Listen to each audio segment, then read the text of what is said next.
Hello friends, welcome to करेजी जी अड्डा। तो friends, आज हम आप लोग के लाए फिर top 10 most important statistics GK का क्वेश्चन, जो कि friends previous year railway group D के एग्जाम में पूछे गए सारे क्वेश्चन है। तो फ्रेंड्स, आपके लिए बहुत ही हेल्पफुल होंगे सारे क्वेश्चन, तो आप लोग वीडियो के अंत तक बने रहिएगा। तो फ्रेंड्स, चलिए शुरू करते हैं। पहला क्वेश्चन है कि भारत में डॉट डॉट डॉट को आमतौर पर ज्वारीय वन के रूप में जाना जाता है। फ्रेंड्स, आपको बताना है कि भारत में किसे ज्वारीय वन के रूप में जाना जाता है, ज्वारीय वन कहते हैं। ऑप्शन में आपको दिया है शुष्क भूमि, उसके बाद झील, पर्वतीय जंगल, उसके बाद रेगिस्तान, जो रेगिस्तानी जंगल है उसे।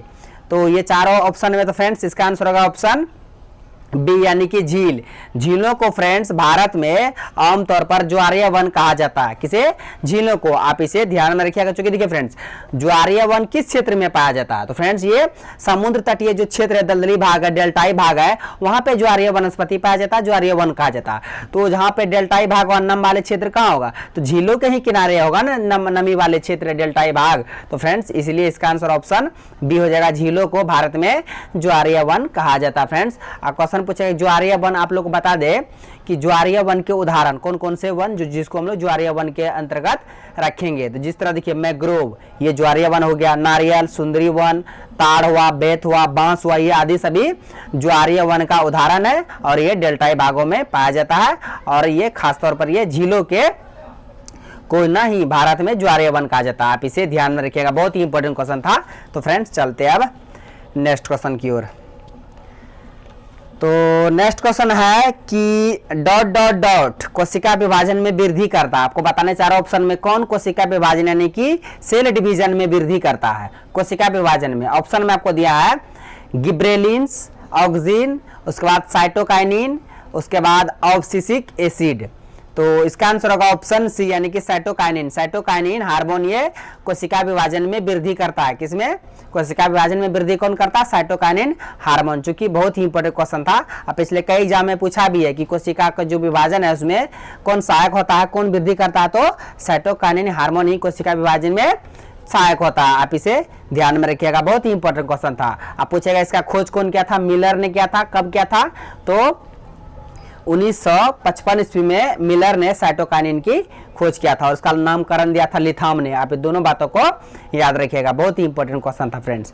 तो चलते हैं अब नेक्स्ट क्वेश्चन की ओर। तो नेक्स्ट क्वेश्चन है कि आधुनिक आवर्त सारणी में आवर्त डॉट डॉट डॉट में लैंथोनाइट्स और एक्टिनाइट्स होते हैं। आधुनिक आवर्त सारणी के किस आवर्त में लैंथोनाइट और एक्टिनाइट होते हैं?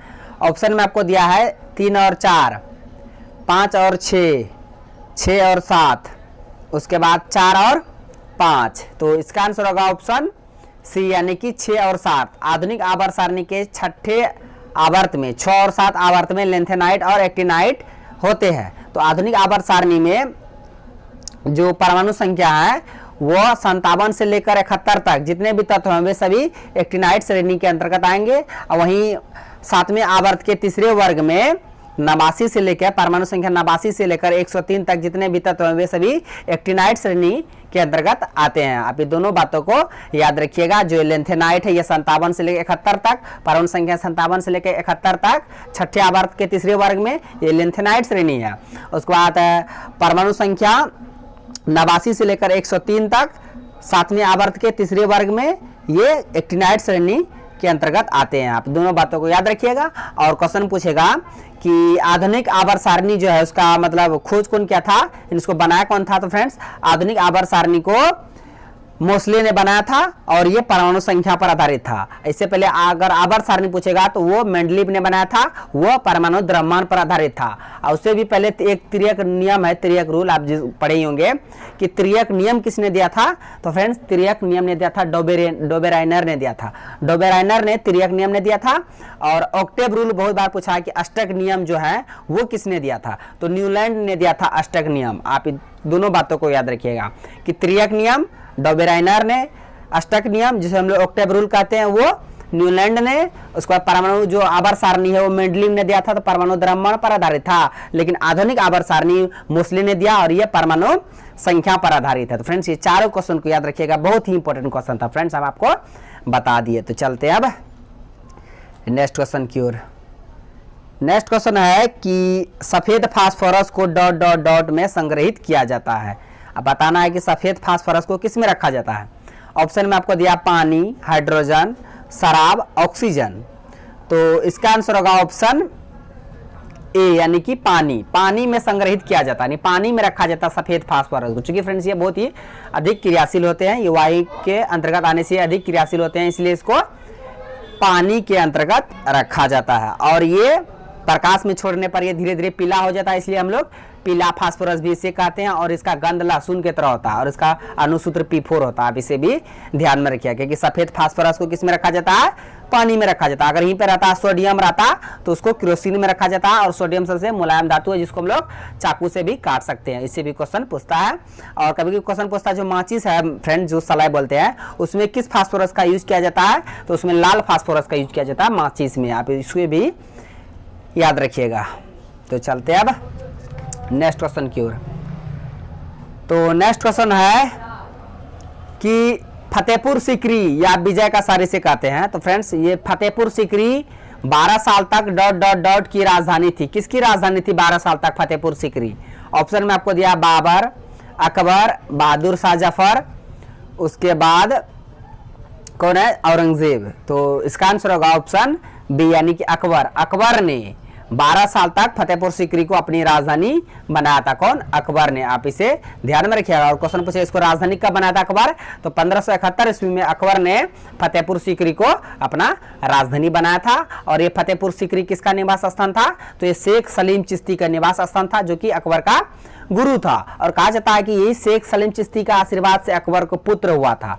और वह पुत्र का नाम क्या रखा था, तो सलीम ही रखा था। उस पुत्र का नाम, बड़े बेटे का नाम सलीम, और उसका जो नाम था वो जहांगीर। बड़ा होगा उसका नाम क्या पड़ा, जहांगीर। तो क्वेश्चन पूछता है बहुत बार कि जहांगीर का बचपन का नाम क्या था, तो सलीम ही था जहांगीर का बचपन का नाम। ये जहांगीर किसका पुत्र था, तो ये अकबर का पुत्र था। आप इसे ध्यान में रखिएगा। तो फ्रेंड्स, और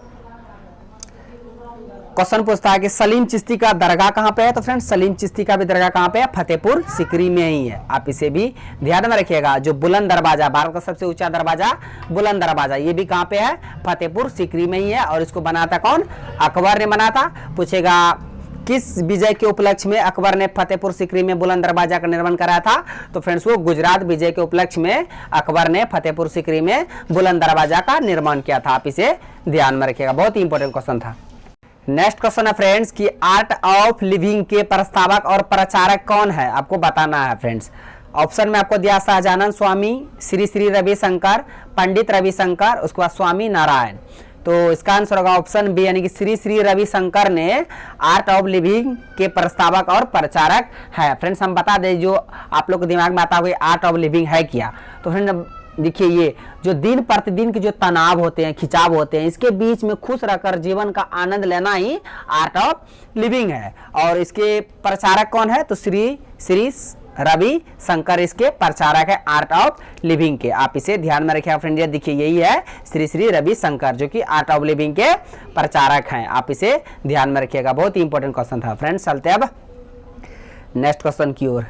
नेक्स्ट क्वेश्चन है कि कौटिल्य के अर्थशास्त्र हमें डॉट डॉट डॉट प्रशासन के बारे में जानकारी देता है। फ्रेंड्स बताना जो कौटिल्य है उसके जो अर्थशास्त्र है, जो बुक लिखा था अर्थशास्त्र, तो कौटिल्य के अर्थशास्त्र से हमें किसके प्रशासन के बारे में जानकारी मिलती है। ऑप्शन में आपको दिया राष्ट्रकूट, उसके बाद प्रतिहार, गुप्त, उसके बाद आपको दिया मौर्य। तो इसका आंसर होगा ऑप्शन डी यानी कि मौर्य। मौर्य प्रशासन के बारे में हमें कौटिल्य के अर्थशास्त्र से जानकारी मिलती है, क्योंकि बहुत ही इंपॉर्टेंट क्वेश्चन था। और कभी कभी क्वेश्चन पूछता है कि कौटिल्य का अन्य नाम क्या क्या। फ्रेंड्स कौटिल्य को हम लोग चाणक्य के रूप में भी जानते हैं और विष्णुगुप्त ही इन्हीं का नाम है। तो कौटिल्य कहिए, विष्णुगुप्त कहिए, चाणक्य कहिए, तीनों एक ही है। इसका पुस्तक कौन है, अर्थशास्त्र। और अर्थशास्त्र किसकी जानकारी मिलती है, तो मौर्य प्रशासन के बारे में हमें जानकारी मिलती है।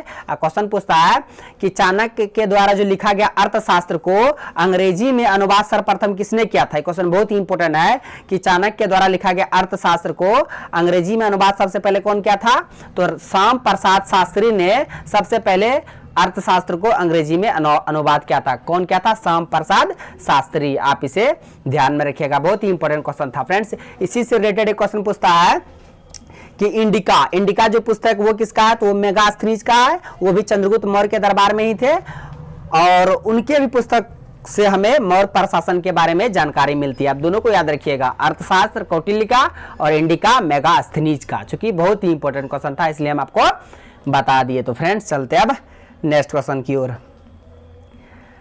नेक्स्ट क्वेश्चन है कि डॉट डॉट डॉट धातु का उपयोग इलेक्ट्रिक बल्ब के फिलामेंट बनाने के लिए किया जाता है। फ्रेंड्स किस धातु का उपयोग इलेक्ट्रिक जो बल्ब है उसका फिलामेंट बनाने में उपयोग किया जाता है। ऑप्शन में आपको दिया है निकेल, लोहा, टंगस्टन, चांदी।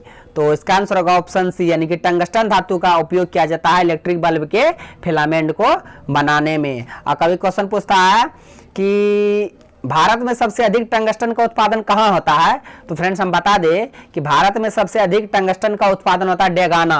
ये डेगाना कहाँ है, राजस्थान राज्य में है।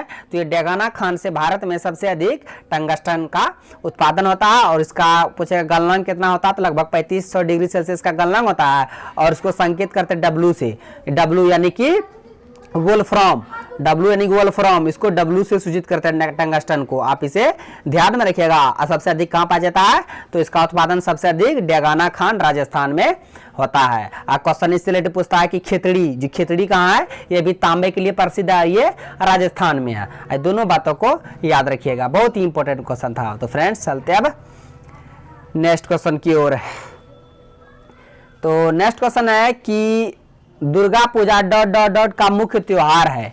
दुर्गा पूजा है फ्रेंड्स, ये किसका मुख्य त्योहार है। ऑप्शन में आपको दिया है केरल, राजस्थान, कश्मीर, पश्चिम बंगाल। तो इसका आंसर होगा ऑप्शन डी, यानी पश्चिम बंगाल का ये प्रमुख त्योहार है, यानी फेमस त्योहार है। कहाँ का, दुर्गा पूजा कहाँ का, पश्चिम बंगाल का। इससे रिलेटेड कुछ मोस्ट इंपोर्टेंट हम त्योहार फेस्टिवल बताते हैं, आप उसे भी ध्यान में रखिएगा। क्वेश्चन पूछेगा कि छठ पर्व जो है, छठ पूजा कहाँ का ये प्रसिद्ध मतलब ये त्योहार है, तो ये बिहार का है छठ पर्व। उसके बाद पतंग उत्सव, ये गुजरात राज्य से संबंधित है, गुजरात में सबसे अधिक मतलब प्रसिद्ध है पतंग उत्सव। उसके बाद नौका विहार, ये केरल राज्य से संबंधित है। और गणपति उत्सव ये महाराष्ट्र से। आप ये सभी बातों को याद रखिएगा, बहुत ही इंपॉर्टेंट क्वेश्चन था। तो फ्रेंड्स आज का ये लास्ट क्वेश्चन है, टॉप 10 स्ट्रैटेजी का ये लास्ट क्वेश्चन है कि ग्रे क्रांति यानी भूरी क्रांति किससे संबंधित है। ऑप्शन में आपको दिया उर्वरक, रेशम, चमड़ा, मछली। तो इसका आंसर फ्रेंड्स आप लोग कमेंट बॉक्स में दीजिएगा। फ्रेंड्स अगर आप कोई गलती करते हैं हम उसका रिप्लाई आपको देंगे। तो फ्रेंड्स अगर आप नए हैं तो मेरे यूट्यूब चैनल कर दीजिए, सड्डा को सब्सक्राइब करें और बेल आइकन को भी हिट कर दीजिए ताकि हर एक लेटेस्ट वीडियो का नोटिफिकेशन तुरंत आप तक पहुंच जाए। थैंक्स फॉर वॉचिंग वीडियो, धन्यवाद। मिलते हैं अब नेक्स्ट वीडियो में।